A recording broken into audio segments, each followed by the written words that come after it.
Paris, sexta-feira, 13 de outubro de 1307, antes do amanhecer. Você é um cavaleiro. Você dormiu dentro dos muros da maior sede financeira da Europa Ocidental. Você não é um guerreiro comum.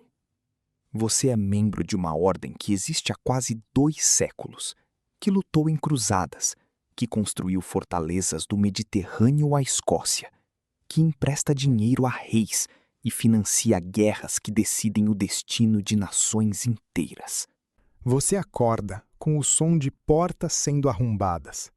Soldados do rei Filipe IV da França estão entrando simultaneamente em todas as casas templárias do reino. Centenas de cavaleiros estão sendo presos ao mesmo tempo, numa operação coordenada que levou meses de planejamento secreto.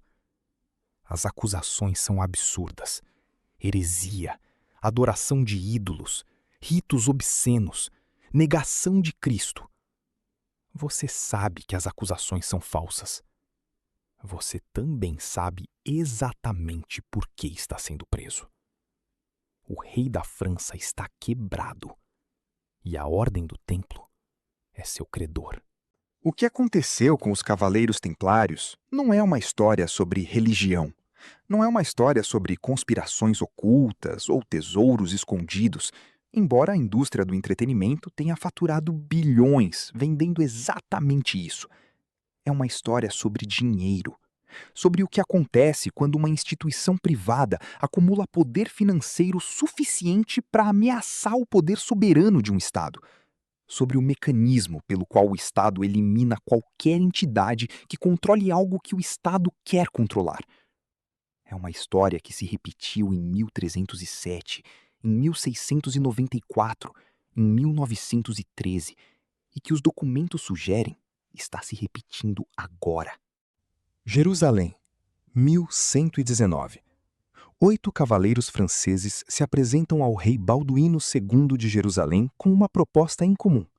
Eles querem proteger os peregrinos cristãos que fazem a jornada da costa até a Cidade Santa, uma rota de 300 quilômetros infestada de bandidos que matavam e roubavam viajantes com impunidade. Em troca, pedem apenas acomodação. O rei os instala na ala sul do seu palácio, construído sobre o local onde ficava o Templo de Salomão. Daí o nome, Pauperis Commilitones Christi Templici Salomonici, os pobres soldados de Cristo e do Templo de Salomão, os Templários. Por uma década, continuam pobres de fato. O selo da ordem mostra 2 cavaleiros compartilhando um único cavalo, símbolo de pobreza fraternal. Em 1129, o Concílio de Troyes os reconhece oficialmente como ordem militar religiosa. O teólogo Bernardo de Claraval escreve um tratado em seu favor. As doações começam. Terras na França, na Inglaterra, na Espanha, em Portugal, na Itália. Fazendas, vinhedos, moinhos, portos.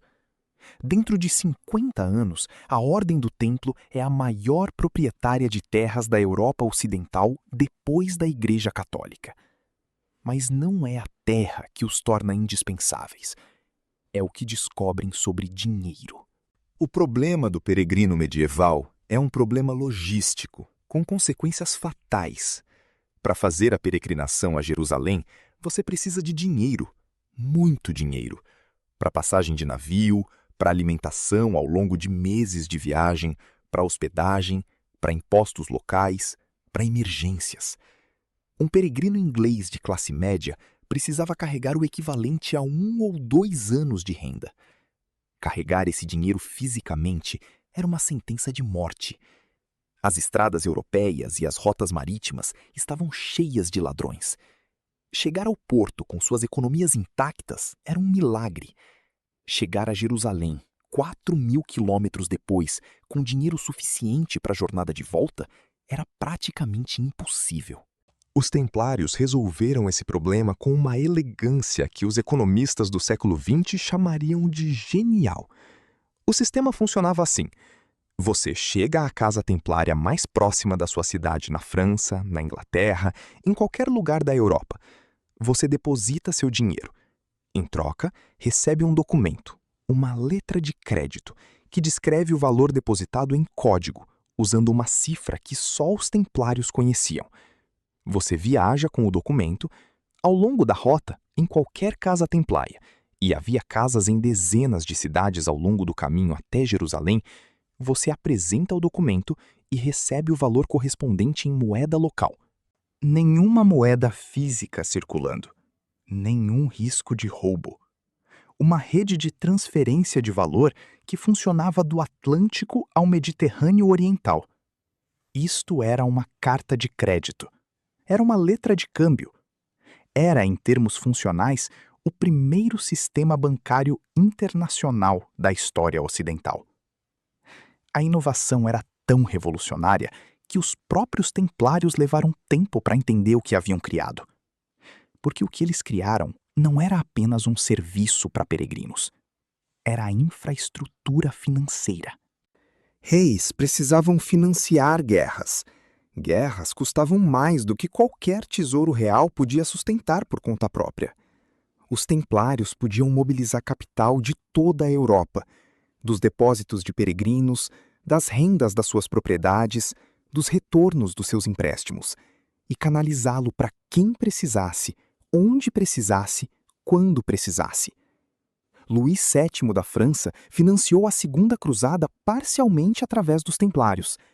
Ricardo Coração de Leão usou os templários para administrar o resgate do próprio rei. 100.000 marcos de prata, pagos para libertá-lo do cativeiro austríaco. Henrique II da Inglaterra depositou seus impostos na Casa Templária de Londres. A coroa inglesa usou a Casa Templária como seu banco central de fato, por décadas. Os templários cobravam juros? Tecnicamente, não. A Igreja proibia a usura, o empréstimo com juros para cristãos. Os templários encontraram uma solução elegante. Cobravam uma taxa de serviço. Cobravam pela proteção do transporte. Cobravam pela conversão de moedas. O resultado econômico era idêntico a juros. A estrutura teológica era diferente. Era, em termos modernos, engenharia financeira regulatória. 2 séculos antes dos Médici, os templários já estavam reescrevendo as regras para fazer o que as regras proibiam. No auge do seu poder, por volta de 1250, a Ordem do Templo controlava algo entre 870 e 9.000 propriedades na Europa e no Oriente Médio. Os números variam dependendo da fonte, porque os próprios templários mantinham suas finanças deliberadamente opacas. Tinham frotas mercantes, tinham portos, tinham uma rede de comunicação que cruzava fronteiras de reinos e principados sem precisar de autorização de nenhum soberano.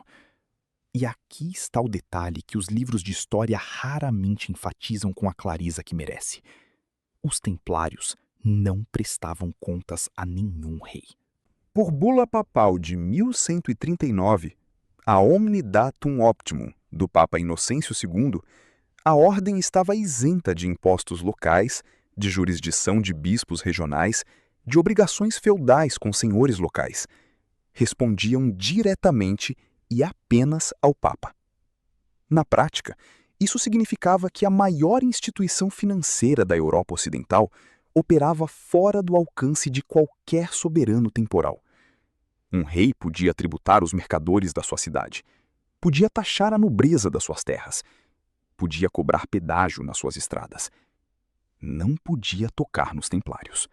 Isto funcionou enquanto os templários eram úteis, enquanto financiavam as cruzadas que legitimavam o poder papal e o prestígio dos reis cristãos, enquanto a Terra Santa estava em jogo e havia um propósito geopolítico maior que justificava a existência de uma força militar e financeira supranacional. Em 1291, Acre caiu. O último bastião cristão na Terra Santa foi tomado pelos mamelucos. As cruzadas acabaram. Os templários continuaram. Continuaram com suas propriedades, suas frotas, suas letras de crédito, seus depósitos, seus devedores reais. Continuaram sendo uma potência financeira sem território soberano, sem nação, sem rei acima deles, além de um papa enfraquecido. E Felipe IV da França devia-lhes uma fortuna.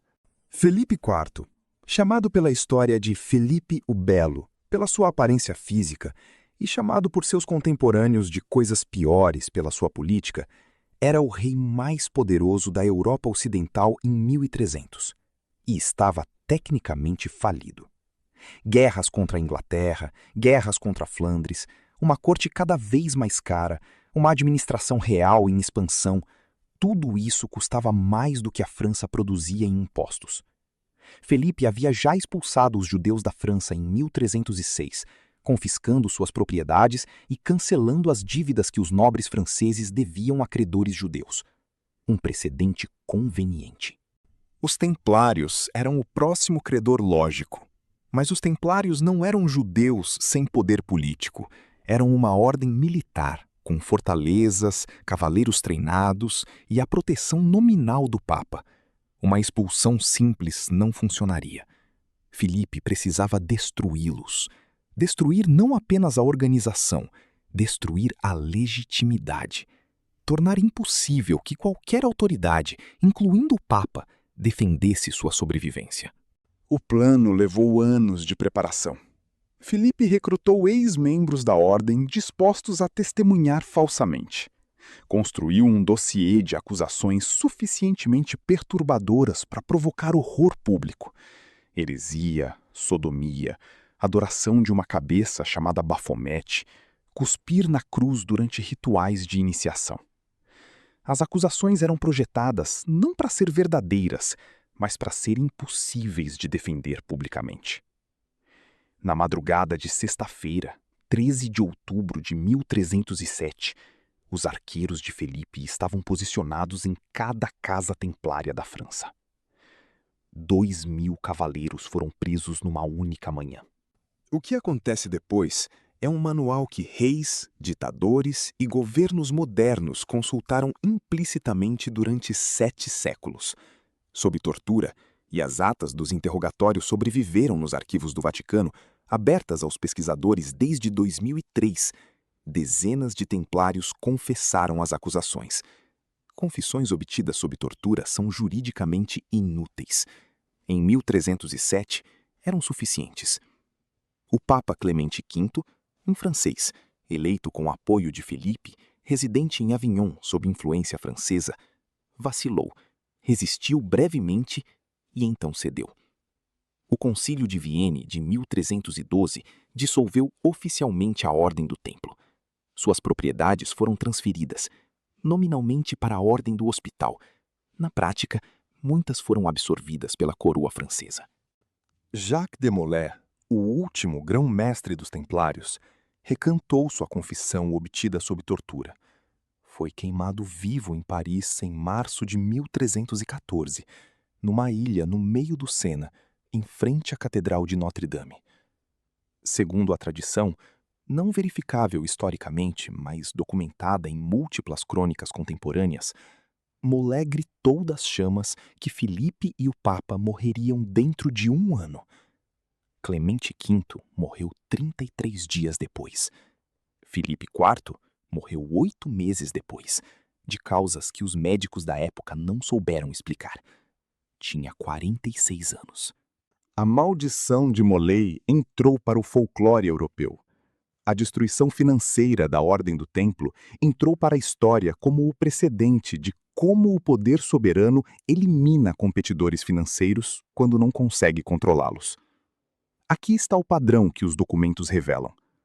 Uma instituição privada desenvolve capacidade financeira que transcende fronteiras nacionais. Essa capacidade a torna indispensável para soberanos, que tomam emprestado, que dependem da infraestrutura, que constroem seus próprios planos sobre a estabilidade da instituição. A indispensabilidade cria poder. O poder cria independência. A independência cria ameaça. Quando a dívida do soberano com a instituição torna-se grande demais para ser honrada, ou quando a independência da instituição torna-se grande demais para ser tolerada, o soberano não paga, destrói. Os templários foram destruídos em 1307 porque Filipe IV devia-lhes mais do que podia pagar, e porque sua independência jurisdicional tornava impossível qualquer outra solução. O Banco de Amsterdã foi gradualmente esvaziado por governantes holandeses que usaram suas reservas para financiar guerras no século XVIII. O Banco da Inglaterra foi criado em 1694 exatamente para trazer o financiamento privado para dentro do controle estatal, dar ao rei acesso ao capital privado em troca de uma carta constitutiva que definia os termos desse acesso. Os bancos centrais modernos são a versão institucionalizada desse acordo. O poder financeiro privado coexiste com o poder soberano, porque o soberano define as regras do jogo. Quando as regras mudam, as instituições que não se adaptam são eliminadas. Aqui está o que conecta 1307 a 2026, de forma que a maioria dos historiadores financeiros evita dizer diretamente. O poder de criar e transferir valor, o poder que os templários detinham com suas letras de crédito, é a forma mais fundamental de poder político. Não militar, não territorial, financeiro. Qualquer entidade que consiga criar esse poder fora do controle soberano representa uma ameaça existencial ao soberano, independentemente de suas intenções. Os templários não queriam derrubar Filipe IV. Queriam ser pagos. Queriam continuar operando. Queriam que o sistema que haviam construído ao longo de 2 séculos continuasse funcionando. Essa intenção era irrelevante.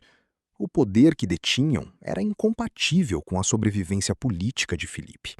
Hoje, a mesma tensão estrutural que destruiu os templários em 1307 está no centro do debate sobre criptomoedas, sobre sistemas de pagamento privados, sobre qualquer infraestrutura financeira que opere fora da jurisdição direta dos bancos centrais. Os governos que proíbem, regulam ou tentam controlar essas tecnologias não estão necessariamente motivados por proteção ao consumidor ou estabilidade financeira. Estão fazendo o que Filipe IV fez. Estão reconhecendo que qualquer sistema capaz de transferir valor sem passar pelo sistema soberano é, por definição, uma ameaça ao monopólio soberano sobre o dinheiro. A última coisa documentada sobre o tesouro dos templários é uma frota de navios que partiu do porto de La Rochelle na noite anterior às prisões de outubro de 1307. 18 navios. Carregados com o que exatamente, ninguém sabe. Os manifestos nunca foram encontrados. Para onde foram, também não se sabe com certeza. Portugal é a hipótese mais sustentada pelos historiadores. O reino português se recusou a perseguir os templários, que se reorganizaram ali como Ordem de Cristo e financiaram parcialmente as viagens de Vasco da Gama e Pedro Álvares Cabral. O ouro, se havia ouro, nunca foi encontrado. Talvez porque não era ouro. Talvez porque o verdadeiro tesouro dos templários nunca fosse metal. Era o sistema. As letras de crédito. O conhecimento de como mover valor através do espaço sem mover fisicamente nada. A compreensão de que dinheiro não é o objeto, é a relação de confiança que o objeto representa. Filipe IV destruiu a organização, confiscou as propriedades, queimou o grão-mestre. Não conseguiu destruir a ideia. 200 anos depois, os banqueiros florentinos estavam usando versões refinadas exatamente do mesmo sistema. 400 anos depois, o Banco da Inglaterra foi fundado com mecanismos que os templários teriam reconhecido imediatamente. 700 anos depois, qualquer transferência bancária internacional usa uma lógica estrutural que uma carta de crédito templária de 1200 tornaria familiar. A ordem foi queimada. O sistema sobreviveu. Jacques de Molay foi queimado vivo numa ilha do Sena, numa sexta-feira de março. O rei que o queimou morreu 8 meses depois, sem herdeiro vivo para continuar sua linhagem. A dinastia capetiana, que havia governado a França por 3 séculos e meio, extinguiu-se com Filipe. Seus 3 filhos morreram sem herdeiros masculinos em sequência, num período de 14 anos, precipitando a Guerra dos 100 Anos. O Papa, que cedeu às pressões de Felipe, morreu 33 dias depois. A Ordem do Templo foi dissolvida. Suas dívidas foram canceladas. Felipe conseguiu o que queria. Faliu, de qualquer forma. A França entrou em décadas de crise fiscal e conflito. O confisco das propriedades templários não foi suficiente para resolver os problemas estruturais que os empréstimos templários haviam apenas adiado. Isto também é o padrão. O soberano que destrói seu credor não elimina a dívida, elimina o credor. A dívida, a necessidade real de capital que gerou o empréstimo, permanece. E sem o sistema que a financiava, a crise que o empréstimo havia adiado chega mais rápido, mais pesada, sem amortecedor. Felipe IV não aprendeu isso. A maioria dos soberanos que seguiram o mesmo manual também não aprendeu. O padrão é matemático. O resultado é inevitável. A única variável é quem entende o mecanismo antes de se tornar a próxima linha num arquivo histórico que ninguém leu até que foi tarde demais. Agora, vai entender como o seu dinheiro funciona antes de ser forçado a descobrir quando ele para de funcionar.